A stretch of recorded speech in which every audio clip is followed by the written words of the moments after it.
के अनमोल रतन। आइए आज हम बात करते हैं जेमस्टोन्स के बारे में।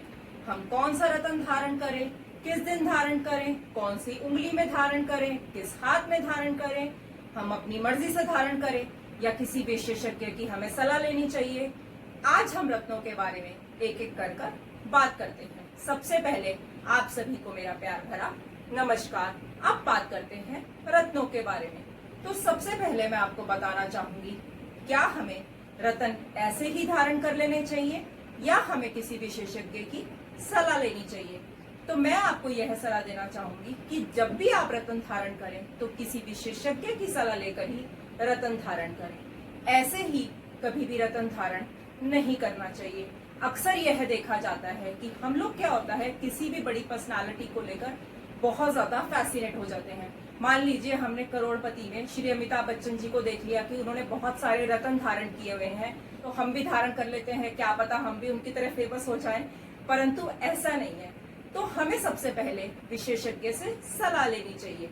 तो आइए हम बात करते हैं कि रत्न चयन का क्या आधार हो सकता है। हमें रत्न चयन के बहुत सारे आधार दिए गए हैं। जातक परिजात में भी 9 प्लैनेट्स के लिए 9 रत्न निर्धारित किए गए हैं, जैसे कि सूर्य के लिए माणिक्य, गुरु महाराज के लिए पुखराज, चंद्रमा के लिए मोती। इसी प्रकार से नवग्रह के लिए 9 रत्न निर्धारित किए गए हैं।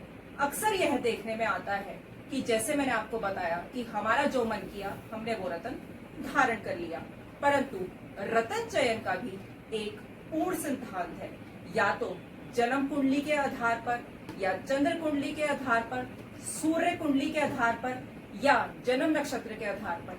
कुछ लोग तो जिस दिन पैदा हुए हैं उस वार के हिसाब से भी रत्न धारण कर लेते हैं, या महीने के आधार पर, या डेट ऑफ बर्थ, जैसे कि जो आपका भाग्यांक है या मूलांक है न्यूमरोलॉजी के बेसिस पे, उस बेसिस पे भी रत्न धारण कर लेते हैं। जैसे कि मैं अब आपको उदाहरण देना चाहूंगी कि जैसे मान लीजिए हम रत्न क्यों धारण करते हैं। हम अपने प्रोफेशन की वृद्धि के लिए, भाग्य वृद्धि के लिए, बिजनेस के प्रॉफिट के लिए, या किसी कन्या का विवाह नहीं हो रहा उसके लिए, या संतान उत्पत्ति के लिए। अब मैं आपको कुछ उदाहरण देना चाहूंगी। या कुछ कन्याओं का विवाह नहीं हो रहा होता है तो कुछ विशेषज्ञ भी उन्हें पुखराज पहनने की सलाह देते हैं।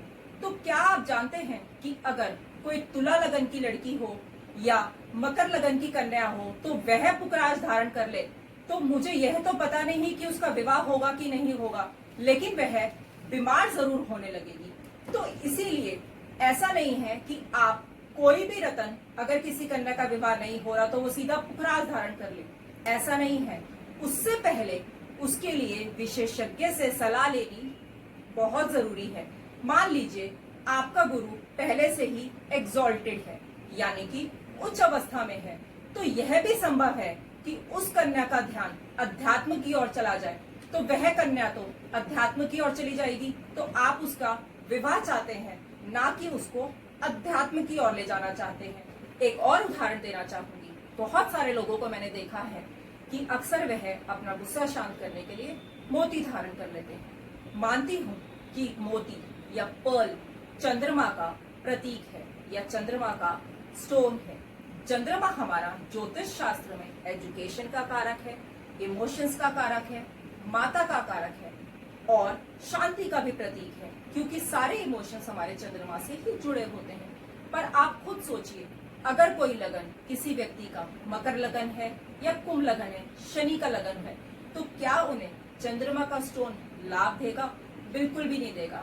या किसी का चंद्रमा 6वें में, 8वें में या 12वें घर में बैठा हो, तो मुझे यह तो पता नहीं कि उसका गुस्सा शांत होगा या नहीं होगा, लेकिन इतना जरूर पता है कि वह व्यक्ति धीरे धीरे यह संभव है कि डिप्रेशन की ओर खींचा चला जाए। तो मेरा केवल आपसे कहने का अर्थ इतना ही है कि कोई भी स्टोन ऐसे धारण मत कीजिए।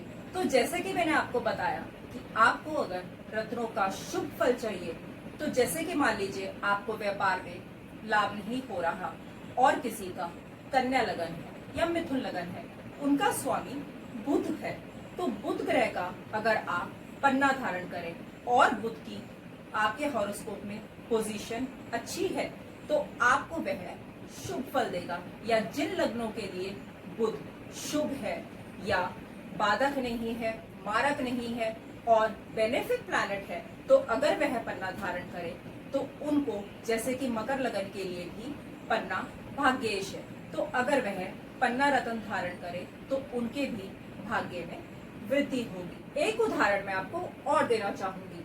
कुछ लोग नीलम भी बिना सलाह के धारण कर लेते हैं, पर मान लीजिए या तो आपका कर्क लगन है या सिंह लगन है, तो वह भी आपको सूट नहीं करेगा। आपको मान लीजिए आपकी 7.5 चल रही है या ढैया चल रही है, या आपके सैटर्न की पोजीशन आपकी जन्म कुंडली में इतनी शुभ नहीं है, तो आपको नीलम पहनना बिल्कुल भी सूट नहीं करेगा।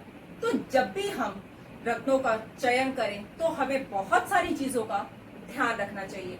मान लीजिए कोई प्लैनेट हमारी कुंडली में बाधक है, मारक है, या उसकी पोजीशन हमारी जन्म कुंडली में ठीक नहीं है, तो उसका रत्न आपको धारण करना नहीं चाहिए। या कोई भी प्लैनेट 6, 8, 12 में बैठा है, या शुभ अवस्था में नहीं है, या नीच अवस्था में है, तो इस सब की जानकारी आपको कोई विशेषज्ञ ही दे सकता है। इसलिए मैं बार बार आपको बोल रही हूँ कि कोई भी रत्न आप खुद धारण नहीं कीजिए। जहाँ रत्नों का पॉजिटिव इम्पैक्ट है, वहीं उनका थोड़ा नेगेटिव इम्पैक्ट भी है। तो इसलिए जब भी आप रत्न धारण कीजिए, उनका शुभ फल पाने के लिए आप किसी विशेषज्ञ से सलाह लीजिए। और इसकी आगे की जानकारी के लिए हम धीरे धीरे आगे आने वाली श्रृंखलाओं में एक एक करके रत्नों के बारे में चर्चा भी करेंगे। तो आपको अंत में मैं यही कहना चाहूंगी कि अगर आप रत्नों का पूर्णतः बेनिफिट लेना चाहते हैं या शुभ फल की प्राप्ति चाहते हैं, तो आप किसी विशेषज्ञ से सलाह लेकर अपने रत्नों का चयन कीजिए। आप सभी को बहुत बहुत धन्यवाद और नमस्कार।